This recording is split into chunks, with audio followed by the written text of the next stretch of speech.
Guys, तो आज हम फिर से आप सभी के लिए लेकर आ चुका हूं क्लास 12 के फिजिक्स का थर्ड चैप्टर चल रहा था वैद्युत धारा। वैद्युत धारा का आज हम लोग 12वां लेक्चर देखेंगे, जिसमें आज के इस लेक्चर में हम लोग पढ़ेंगे विभव मापी के बारे में। विभव मापी के बारे में अच्छे से देखेंगे। देखिए, विभव मापी से आप सभी के एग्जाम में 3 प्रकार के प्रश्न पूछे जाते हैं। पहला तो आपके एग्जाम में विभव मापी से सीधे क्वेश्चन पूछ लिया जाता है 3 से 5 नंबर में, यानी लॉन्ग क्वेश्चन के रूप में पूछा जाता है कि विभव मापी का कार्य सिद्धांत लिखिए, कार्य सिद्धांत, संरचना तथा इसका जो विभव मापी का सुग्राह्यता होता है इस पर टिप्पणी लिखिए। इस तरह से क्वेश्चन बनता है। कभी कभी क्या होता है, आपके एग्जाम में विभव मापी पर आधारित न्यूमेरिकल क्वेश्चन भी बन जाते हैं, तो आपको इसे भी ध्यान देना है।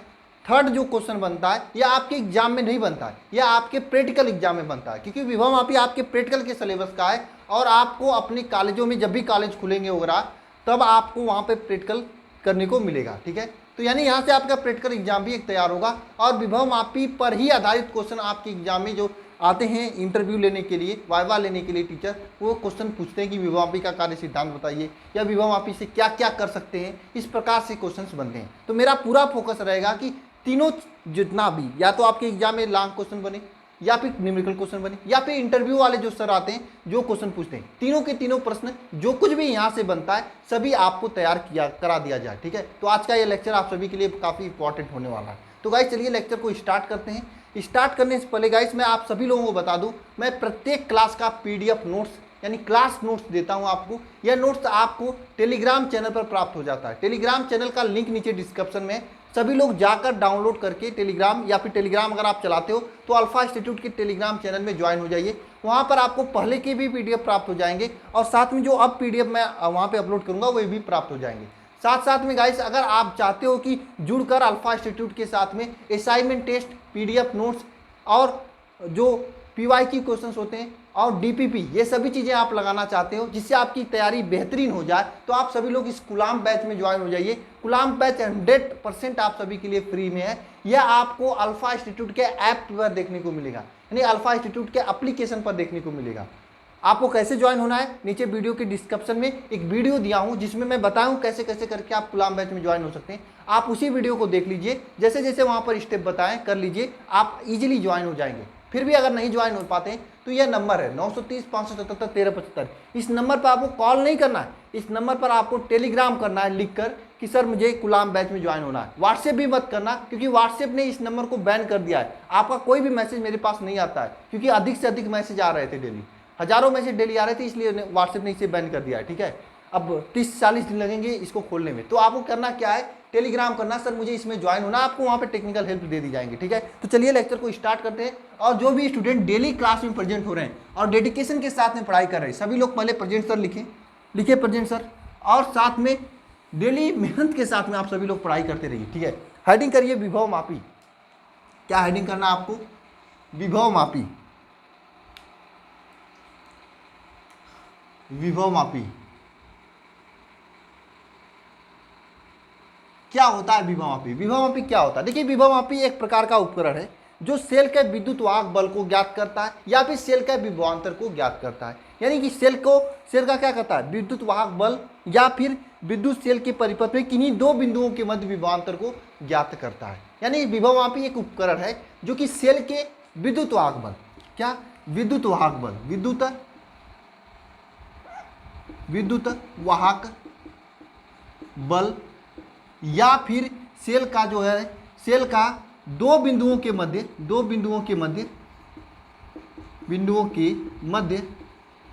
का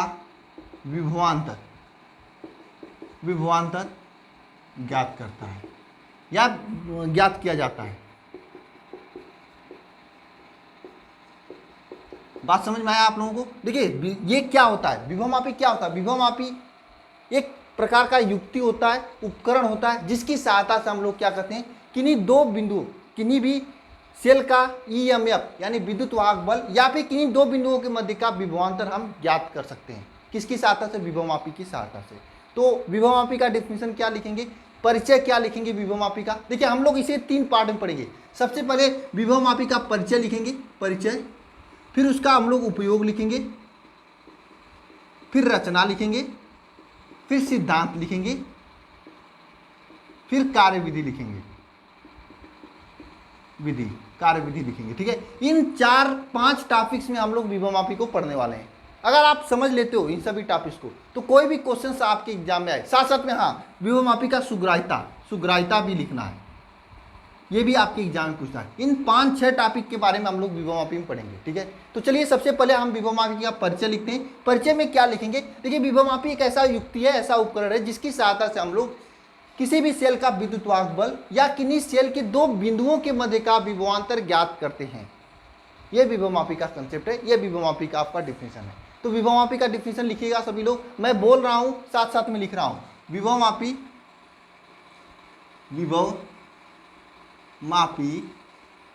एक उपकरण है जिसकी सहायता से सेल की विद्युत वाहक बल तथा किन्हीं दो बिंदुओं के मध्य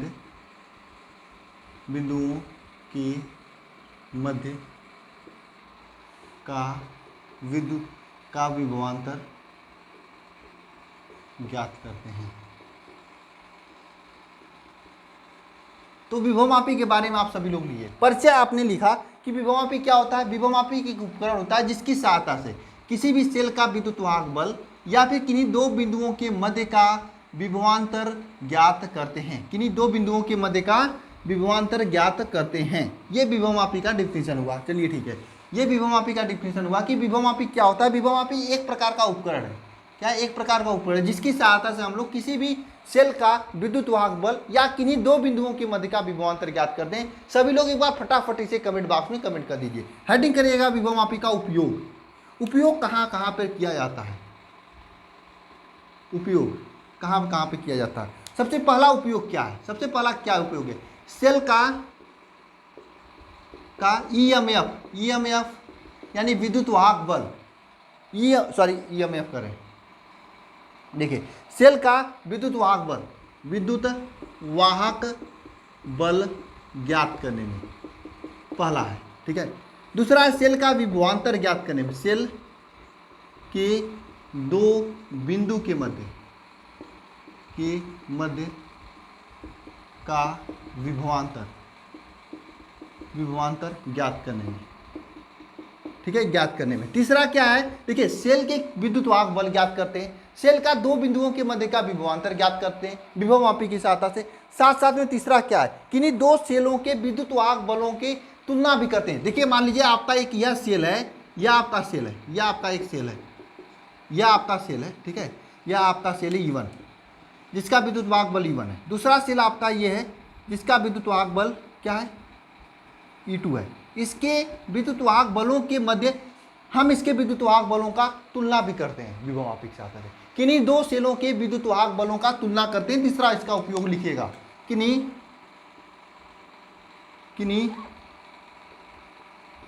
2 सेल के विद्युत वाहक बल बल की तुलना, किन्हीं 2 सेलों के विद्युत वाहक बलों की तुलना करना।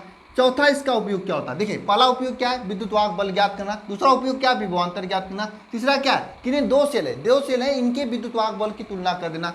चौथा इसका उपयोग है कि आंतरिक प्रतिरोध ज्ञात करना। यानी इस विद्युत वाहक बल के सेल से हम लोग आंतरिक प्रतिरोध भी ज्ञात कर लेते हैं। किन्हीं विद्युत वाहक बल के इसके विभवमापी की सहायता से हम लोग आंतरिक प्रतिरोध भी ज्ञात कर सकते हैं। पांचवा उपयोग लिखिएगा, प्रतिरोधों का अनुपात ज्ञात करना।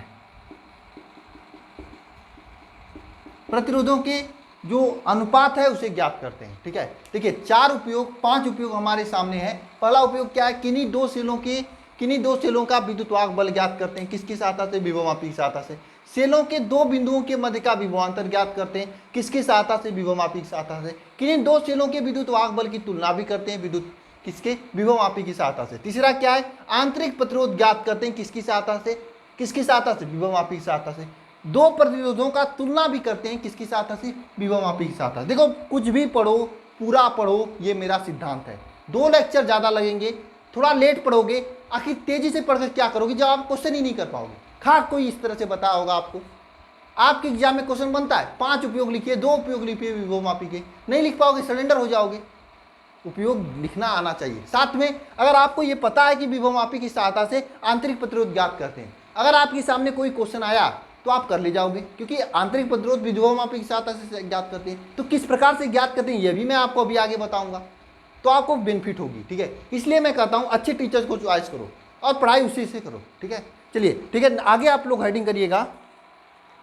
क्या करना आपको आगे? विभव प्रवणता।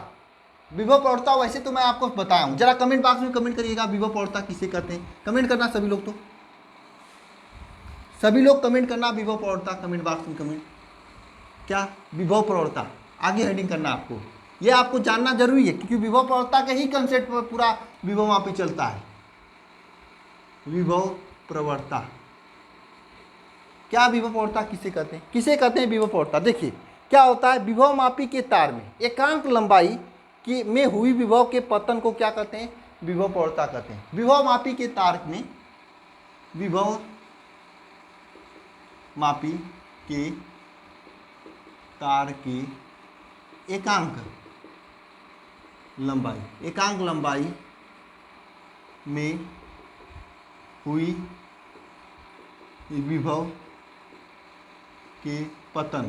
हुई विभव के पतन को क्या कहते हैं? विभव प्रवणता कहते हैं। विभव प्रवणता कहते हैं, यानी विभव मापी का कोई तार उसके एकांक लंबाई में हुई विभव के पतन में, यानी एकांक लंबाई में जो विभव का पतन होता है उसे क्या कहते हैं? विभव प्रवणता कहते हैं। विभव प्रवणता को कैसे प्रदर्शित करते हैं? K इज इक्वल होता है V/L।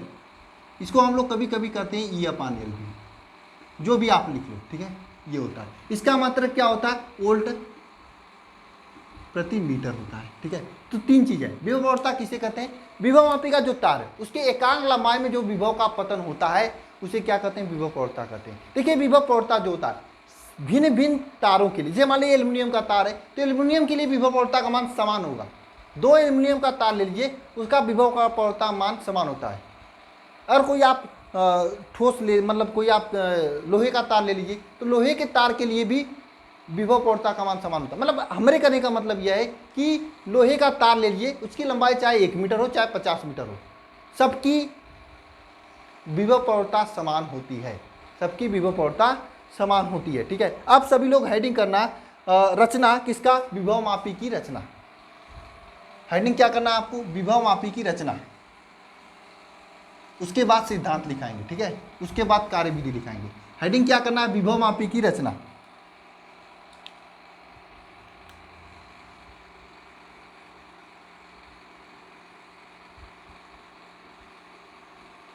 विभव मापी की रचना, क्या हेडिंग करना है आपको? विभव मापी की रचना। चलिए क्या हेडिंग कर लेना? विभव मापी की रचना। कैसे बना होता है विभव मापी? देखिए विभव मापी में 2 कुंडली होते हैं। एक तो होता है प्राथमिक कुंडली,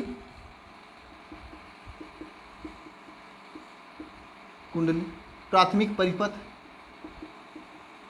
दूसरा होता है द्वितीयक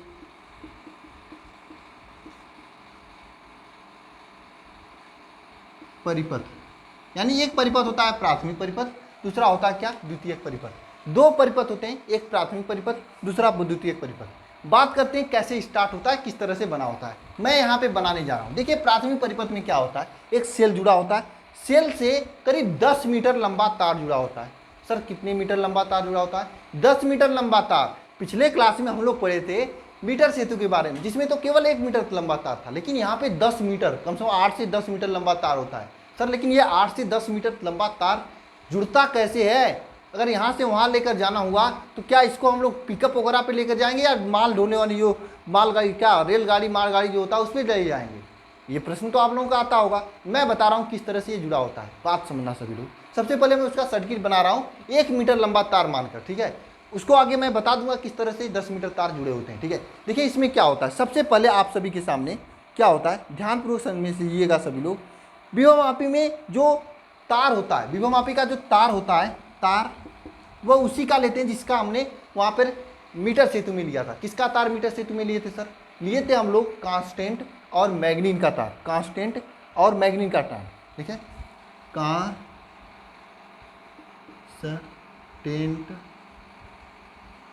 और फिर मैग्नीन का तार, कांस्टेंट और मैग्नीन का तार हमने लिया था। तो विभवमापी में भी कांस्टेंट और मैग्नीन का तार लेते हैं, 10 मीटर लंबा तार लेते हैं। कितना मीटर लंबा तार लेते हैं? 10 मीटर लंबा तार लेते हैं। बात आती है 10 मीटर लंबा तार कैसे एडजस्ट करते हैं। देखिए एडजस्ट करने के लिए हम लोग क्या करते हैं, एक पटरा लेते हैं। पटरा का मतलब क्या हुआ? अब पटरा लेकर आए दिखाएं आपको, मैं बता रहा हूँ, जिससे आपका चौकी उकी बनती है, कुछ लोग तख्ता कहते हैं, मेज जिससे बनती है, तो पटरा या लकड़ी का लेते हैं। उसी लकड़ी में 10 मीटर तारों को 1-1 मीटर ऐसे ऐसे, देखिए इस तरह से, ऐसे ऐसे ऐसे ऐसे ऐसे ऐसे कर देते हैं। 10 बार करेंगे, 1 2 3 4 5 6 मीटर तो यही जो हो गया, यानी 1-1 मीटर लंबा ऐसे ऐसे ऐसे ऐसे करके 10 मीटर हटा देते हैं उसी पटरे में। बात समझ में आई? 10 मीटर तारों को किस तरह से एडजस्ट किया जाता है? एक पटरा में लेकर एडजस्ट करते हैं, ऐसे ऐसे ऐसे ऐसे, यानी पूरे 10 मीटर तार को एक पटरा में इस तरह से एडजस्ट कर देते हैं, ठीक है। तो हम क्या करेंगे, 10 मीटर तो लेकर बनाएंगे नहीं, आपको मुझे समझाना, इसलिए मैं एक लंबाई लेकर बता दे रहा हूँ, बाकी प्रैक्टिकल में आपको अच्छा समझ में आ जाएगा, ठीक है। देखिए हमने क्या किया, ये जो तार लिया था, ये 10 मीटर तार किसका लिया? ये कांस्टेंट और मैग्नीन का तार लिया। कांस्टेंट और मैग्नीन के तार को इस तरह से, ये आपका कांस्टेंट और मैग्नीन का तार है। ये किसका तार है? कांस्टेंट और मैग्नीन का तार है। ये किसका तार है? कांस्टेंट और मैग्नीन का तार है। इसको हमने लिया, ठीक है, इस तार का नाम हमने दे दिया AB। इस कांस्टेंट और मैग्नीन के तार को हमने जोड़ा एक बैटरी, ए के सिरे को जो यहाँ पर लाया और जोड़े एक बैटरी से, बैटरी के पॉजिटिव टर्मिनल से, ठीक है, ठीक है। इसके सेकेंड यानी एक ही टर्मिनल को हमने लेकर आया और इसको हमने जोड़ा बैटरी के पॉजिटिव टर्मिनल से, ठीक है, बैटरी के पॉजिटिव टर्मिनल से, और इसको मैंने आगे ले गया, यहाँ पर एक कुंजी के से जोड़ा मैंने। कुंजी के का मतलब स्विच ऑन, जो स्विच आप लोग करते हो, लाइट मतलब स्विच दबाते ही लाइट जलने लगती है, उसी स्विच को यहाँ पे लगाया। उसके बाद यहाँ पे हमने धारा नियंत्रक लगा दिया, ये आपका धारा नियंत्रक है, और इसको मैंने पॉइंट B से जोड़ दिया। हमने क्या किया, एक मैग्नीन और कांस्टेंट का तार लिया जिसकी लंबाई 10 से 12 मीटर है, ठीक है, ये लिया है। ये तार को मैंने ऐसे ऐसे करके प्लाई बोर्ड में ऐसे ऐसे करके हमने किया था, ठीक है। तो हमने समझने के लिए यहाँ पर केवल एक तार को लिया है, AB को, हमने समझने के लिए एक तार को लिए, किसको? AB को लिए, ठीक है। अब A में देखिए, A सिरे को हमने ज्वाइन किया बैटरी के पॉजिटिव टर्मिनल से, और B सिरे को हमने ज्वाइन किया सबसे पहले ये धारा नियंत्रक से। ये है आपका धारा नियंत्रक, उसके बाद हमने यहाँ पे कुंजी से, और फिर कुंजी को हमने यहाँ पे रीढ़ सिरे से, यहाँ पे बैटरी, ये है आपका बैटरी, क्या बैटरी, ये आपका बैटरी इस तरह से जुड़ा हुआ है, ठीक है। अब हमें क्या करना है, ये आपका बन गया है, आपका क्या, एक तरह से आपका बन गया है प्राथमिक परिपथ, इसे हम लोग कहते हैं प्राथमिक परिपथ। ये क्या है आपका प्राथमिक परिपथ,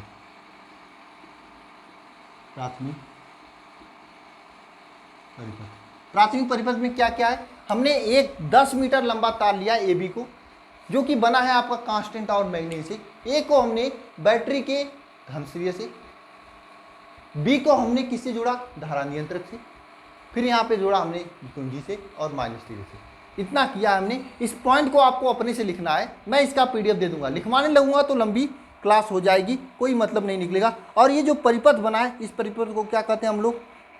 प्राथमिक परिपथ कहते हैं। इस परिपथ को क्या कर रहे हैं हम लोग? प्राथमिक परिपथ कर रहे हैं। अब देखिए सेकेंडरी परिपथ में क्या होता है, सेकेंडरी परिपथ में क्या होता है, सेकेंडरी परिपथ में देखिए सबसे पहले हम लोग इसका कितने काम लिखे थे, विद्युत वाहक बल ज्ञात करने में, दो बिंदुओं के मध्य विभवांतर ज्ञात करने में, आंतरिक प्रतिरोध ज्ञात करने में, वायु प्रतिरोध की तुलना करने में, और इस एक और इसमें उपयोग में लिखवाया था आपका, क्या लिखवाया था? प्रतिरोधों का तुलना करने में। ये 5 उपयोग मैंने आपको लिखवाया था। तो सबसे पहले हम लोग निकालेंगे सेलों का विद्युत वाहक बल कैसे ज्ञात करते हैं। रचना में सबसे पहले हम लोग सेलों के विद्युत वाहक बल की रचना करते हैं। तो हम लोग क्या करते हैं, ये तो प्राथमिक परिपथ हो गया। सेकेंडरी परिपथ में ए से उस सेल को जोड़ते हैं जिस सेल की विद्युत वाहक बल मुझे याद करनी है। मान लीजिए इस सेल का विद्युत वाहक बल आपको याद करना है, इसका विद्युत वाहक बल माने हम लोग ई है, और ई का मान मुझे नहीं पता है, तो ई को मैंने यहाँ पे जोड़ दिया। और ई को सेकेंड सिरे को हमने क्या करेंगे, सेकेंड सिरे को हम लोग लेकर जाएंगे यहाँ से ऐसे एक गैल्वेनोमीटर से जोड़ते हुए यहाँ पे, गैल्वेनोमीटर से जोड़ते हुए यहाँ पे हम लोग जॉकी जे से जोड़ेंगे। बात समझ में आई? बात समझ में आई कि नहीं आई आपको? गैल्वेनोमीटर से जोड़ते हुए हम लोग जॉकी जे से जोड़ेंगे, जॉकी जे से जोड़ेंगे। ठीक है, ये जॉकी जे है। ठीक है, जॉकी जे। अब जॉकी जे क्या होता है? जॉकी जे एक तरह से कटिया होती है। इस तार को यहाँ पे भी लगा सकते हैं, यहाँ पर, मतलब जॉकी जे को जहाँ पे चाहेंगे वहाँ पे सटा देंगे, काम चलने लगेगा। जैसे आप लोग कटिया सटाते हो, जहाँ मन खाता तहाँ पे बिजली से गिराकर कटिया चलाने लगते हो। तो जॉकी जे एक कटिया है जो कि विद्युत, जिस सेल का विद्युत वाहक बल ज्ञात करना उसको जोड़े हैं ई से, और उस सेल के सेकेंडरी सिरे को धारा मीटर से जोड़ते हुए यानी गैल्वेनोमीटर से जोड़ते हुए जॉकी जे से जोड़ दिए हैं। ये किया है हम लोग का। तो रचना में आप लोग क्या लिखोगे? रचना में लिखोगे, मैं बोल रहा हूँ लिखिए सभी लोग, विभवमापी में कांस्टेंट तथा मैग्नीन का, लिखिए सभी लोग, विभवमापी में कांस्टेंट तथा मैग्नीन का एक मिश्र धातु का प्रतिरोधक तार AB होता है, जिसमें की लंबाई 10 से 12 मीटर होती है, जिसकी लंबाई 10 से 12 मीटर होती है। तार के सिरा A को बैटरी के धन सिरे से, तार के सिरा A को बैटरी के धन सिरे से तथा सिरा B को पहले धारा नियंत्रक से, उसके बाद कुंजी से, फिर बैटरी के रीढ़ सिरे से जोड़ते हैं। और इस तरह से बना हुआ परिपथ को हम लोग प्राथमिक परिपथ कहते हैं। सेकेंडरी परिपथ में हम लोग उस सेल को लेते हैं जिसका विद्युत बल हमें ज्ञात करनी है। उस सेल को जिसका हमें क्या ज्ञात करना, विद्युत वाहक बल ज्ञात करना, उस सेल को हम लोग जोड़ते हैं। जोड़ने के बाद उस सेल के धन सिरे को हम लोग बिंदु A से जोड़ते हैं। ऋण सिरे के पास हम लोग क्या कर देते हैं, हम लोग एक गैल्वेनोमीटर को जोड़ते हुए जॉकी जे से जोड़ देते हैं, जॉकी जे से जोड़ देते हैं। जॉकी जे को हम लोग पूरे तार पर, जो मैग्नीन या कांस्टेंट का तार है, उस पर हम लोग क्या करते हैं, खिसका सकते हैं। ठीक है, खिसका सकते हैं। यहाँ तक आप लोग समझ चुके होंगे। ये हुई इसकी रचना। ठीक है, अब कार्यविधि बताने से पहले हमें इसका सिद्धांत आपको बताना चाहिए, तभी आपको समझ में आएगा। ठीक है, तो हेडिंग कर लीजिएगा सिद्धांत। ठीक है, और ये जो बना हुआ परिपथ है इसको हम लोग कहते हैं द्वितीयक परिपथ। इसे क्या कहते हैं, द्वितीयक परिपथ।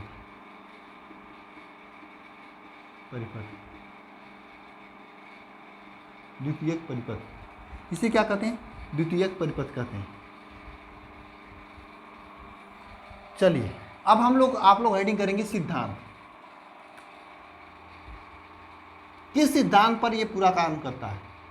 हमने क्या क्या पढ़ा है? सबसे पहले हम लोग परिचय पढ़े हैं। परिचय के बाद हमने पढ़ा क्या इसका उपयोग के बाद रचना। ठीक है, रचना के बाद हम लोग सिद्धांत पढ़ रहे हैं। सिद्धांत क्या है इसका? ठीक है, चलिए आइए सिद्धांत को पढ़ते हैं हम लोग। ठीक है, बात समझ में आई? सिद्धांत में क्या है इसका? देखिए इसका सिद्धांत क्या है, सीधे सा सिद्धांत है। इसमें होता क्या है, आप लोग सीधी बात एक बार में समझ सकते हैं। इसका सिद्धांत है, किसी भी विभवमापी की तार की लंबाई यल है, उसके सिरों के मध्य विभवांतर भी है। यानी इस पूरे तार की लंबाई क्या है, हम लोग मान लेते हैं अभी से भी यल ले लेते हैं, यल। ठीक है, इस पूरे तार की लंबाई यल हो तथा इनके सिरों के मध्य विभवांतर भी हो, तो क्या होता है, विभव प्रवणता के इज इक्वल टू क्या होता है, विभव में परिवर्तन बटे दूरी। सिद्धांत लिखिएगा, यदि, अभी मैं आपको सिद्धांत लिखा रहा हूं, यदि किसी तार की लंबाई यल हो तथा दो सिरों के मध्य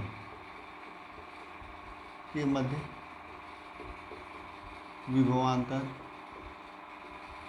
भी नॉट हो, तो विभवांतर भी नॉट हो, तो यानी कि यदि तार की लंबाई क्या हो, यल हो तथा दो सिरों के मध्य विभवांतर भी नॉट हो, तो तार की लंबाई यल हो तथा दो सिरों के मध्य क्या हो, विभवांतर भी नॉट हो, तो विभव प्रवणता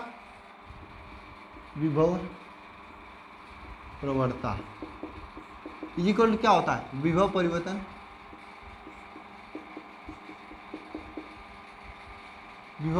बटे दूरी में परिवर्तन, विभव परिवर्तन बटे दूरी में परिवर्तन। ठीक है, विभव प्रवणता को हम लोग के से प्रदर्शित करते हैं। के इज इक्वल टू क्या होता है, भी नॉट अपान यल, ये होता है। अब देखिए इसका सिद्धांत क्या होता है, इसका सिद्धांत ये होता है, जो विभवांतर होता है वह विभवांतर लंबाई के अनुक्रमानुपाती होता है। हम लोग ये लिख सकते हैं, भी इज डायरेक्टली प्रोपोर्शनल टू के यल, और के कांस्टेंट होता है इसलिए बी इज प्रोपोर्शनल टू यल, यही इसका सिद्धांत है। यानी पूरे तार की जो विभवांतर होगा इसके लंबाई के अनुक्रमानुपाती होगा, लंबाई के अनुक्रमानुपाती होगा। बात समझ में आया? यानी किसी भी तार की जितनी लंबाई हम लोग कर देंगे उसका विभवांतर उतना ही अधिक हो सकता है, मतलब ये लंबाई के अनुक्रमानुपाती होगा। ठीक है, ये इसका सिद्धांत है। सिद्धांत यही है इसका। सिद्धांत क्या है? सिद्धांत में आपका किसी भी तार की लंबाई यल है, विभवांतर भी है, तो वेव और विभव परिवर्तन बते दूरी हो जाएगा, भी नाट बटे यल हो जाएगा। यहाँ पे बी का वैल्यू क्या होता है? के यल, और भी जो है यल के अनुक्रमानुपाती होगा। समझ में आया सभी को? तो चलिए इसके आगे हम लोग लिखते हैं इसका कार्य विधि। हेडिंग करिएगा कार्य विधि, हेडिंग करिएगा कार्य विधि।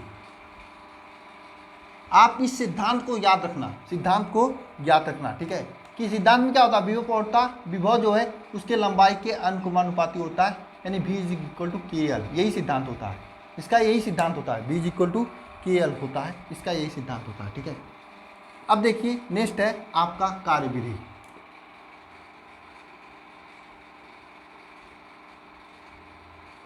ठीक है, अब देखिए कार्य विधि जानने से पहले हम लोग धारामापी की सुग्राह्यता जान लेते हैं।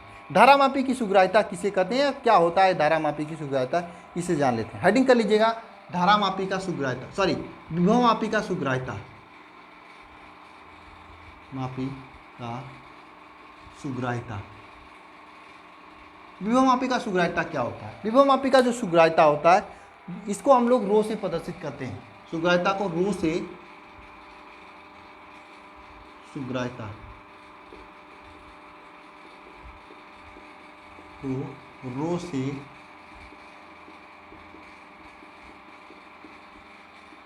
करते हैं। सुग्राह्यता को रो से प्रदर्शित करते हैं। विभवमापी के सुग्राह्यता को किससे प्रदर्शित करते हैं? रो से प्रदर्शित करते हैं। विभवमापी की सुग्राह्यता को किससे प्रदर्शित करते हैं? रो से प्रदर्शित करते हैं। विभवमापी का जो सुग्राह्यता होता है रो इज इक्वल टू होता है 1/k, यानी विभव प्रवणता के व्युत्क्रम को विभवमापी का सुग्राह्यता कहते हैं। रो इज इक्वल टू आप लिख सकते हैं L/V, यानी जितनी भी लंबाई किसी भी विभवमापी की जितनी लंबाई बढ़ाओगे उतनी ही इसकी सुग्राह्यता बढ़ेगा। ऊपर का ऊपर मतलब यह है कि इसकी लंबाई बढ़ाओगे तो सुग्राह्यता बढ़ेगी, यानी किसी भी विभवमापी का सुग्राह्यता बढ़ाना है तो उसकी लंबाई हमें बढ़ानी होगी। तो विभवमापी का सुग्राह्यता समझ में आ गया। विभव प्रवणता के व्युत्क्रम को कहते हैं विभवमापी का सुग्राह्यता। किसी भी विभवमापी का सुग्राह्यता उसके लंबाई को बढ़ाने के साथ साथ बढ़ती है। कैसे बढ़ती है आपको समझ में आ गया होगा। अब चलिए हेडिंग कर लीजिएगा सभी लोग। कार्य विधि तो है ही, कार्य विधि में सबसे पहला काम आपको करना है, देखिए अलग अलग मैंने काम बताया था तो 2 या 3 चीज़ें बताऊंगा जो आपके एग्जाम में ज़्यादा पूछी जाती है। सबसे क्या, किसी भी अज्ञात विद्युत वाहक बल को, किसी सेल के अज्ञात विद्युत वाहक बल के विद्युत वाहक बल ज्ञात करना। किसी क्या कार्य विधि है? किसी सेल के अज्ञात विद्युत वाहक बल ज्ञात करना। किसी सेल का जो है अज्ञात विद्युत वाहक बल ज्ञात करना। जैसे इस सेल का विद्युत वाहक बल ई आपको ज्ञात नहीं है, इसे ज्ञात करना है आपको। अब क्या करते हैं, कैसे ज्ञात करते हैं? सीधी सी बात है, यहाँ पे ध्यान दीजिएगा सभी लोग। गैल्वेनोमीटर जो होता है उसमें इस तरह से आपका होता है, यहाँ पर ये गैल्वेनोमीटर लगा होता है, यहाँ पे एक सुई होता है जो कि यहाँ पे पूरा, यहाँ पे इस तरह से 1 2 3 4 5 6 7 8 इस तरह से पूरा दिया होता है। ठीक है, और यहाँ पर एक सुई लगा होता है। ठीक है ना, 1 मिनट, इस तरह से नहीं होता है। ठीक है, 1 मिनट। आपका देखिए गोल आकार का होता है ये गैल्वेनोमीटर। ठीक है, इसमें आपका सुई लगा होता है। देखिए सुई में क्या होता है, सबसे पहले हम लोग क्या करेंगे, इस गैल्वेनोमीटर में जो जॉकी जी है इसको ए बिंदु पर सटाएंगे, लाकर इसको उठाएंगे, ए बिंदु पे सटाएंगे तो इसका जो विक्षेप है इस साइड होता है, इस साइड होता है। फिर हमने इसको क्या किया, इसको सटाया इस साइड को लाकर, तो इसका विक्षेप इस साइड हो गया। हमें क्या ज्ञात करना है, एक संतुलन का अवस्था ज्ञात करना है जिस अवस्था में इसका विक्षेप एकदम सीधा रहे 0 पर, सीधा 0 पर रहे। उस संतुलन की अवस्था में जिस भी लंबाई पर संतुलन की अवस्था ज्ञात होती है उस लंबाई को हम लोग लिख लेना है। बात समझ में आई? हमने सबसे पहले इसमें बैटरी को जोड़ने के बाद इसको मैंने यहाँ पे जोड़ा तो इस साइड आया, फिर इसको हमने उठाकर यहाँ पे जोड़ा तो इसका जो विक्षेप इस साइड आया। बात समझिएगा सभी लोग, जब हमने इसको यहाँ पे जोड़ा था तो इसका इस तरह से आया था विक्षेप, इस तरह से। ठीक है, इस साइड आया था। जब हमने यहाँ पे जोड़ा था तो इसका विक्षेप इस साइड आया था। ठीक है, लेकिन एक कंडीशन ऐसा मुझे ज्ञात करना है जहाँ पर जोड़ने पर इसका विक्षेप एकदम सीधा रहे, 0 पे रहे। उस कंडीशन की लंबाई मुझे ज्ञात करना है, उस कंडीशन की लंबाई हमें ज्ञात करना है जहाँ पर उसका विक्षेप 0 रहे। ठीक है, जिस लंबाई को, उस लंबाई को क्या कहते हैं, संतुलन की लंबाई कहते हैं। मानते हैं हम लोग, माना संतुलन अवस्था में लंबाई कैपिटल एल होगा। संतुलन अवस्था में लंबाई कैपिटल एल है। आपको यह पता चला कि कैपिटल एल लंबाई पर इसका विक्षेप एकदम 0 है, तो आपको अगर इसका विद्युत वाहक बल ज्ञात करना है तो कैसे ज्ञात करेंगे? आपको कैसे ज्ञात करेंगे अगर इसका आपको विद्युत वाहक बल ज्ञात करना है तो संतुलन अवस्था के लिए कैसे ज्ञात करेंगे बताइए जरा। सीधी सी काम करना आपको, के विद्युत वाहक बल इज इक्वल टू होता है के इंटू यल। मैंने आपको बताया था यल क्या है, वह संतुलन अवस्था की लंबाई है।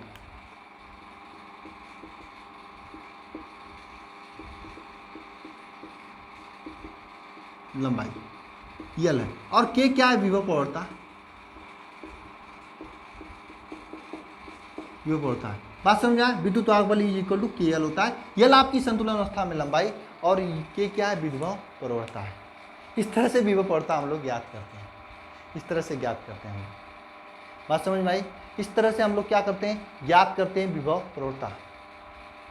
ठीक है, विभव प्रवणता। इस तरह से हम लोग किसी भी सेल का विद्युत वाहक बल ज्ञात करते हैं जिसका मुझे विद्युत वाहक बल याद नहीं है।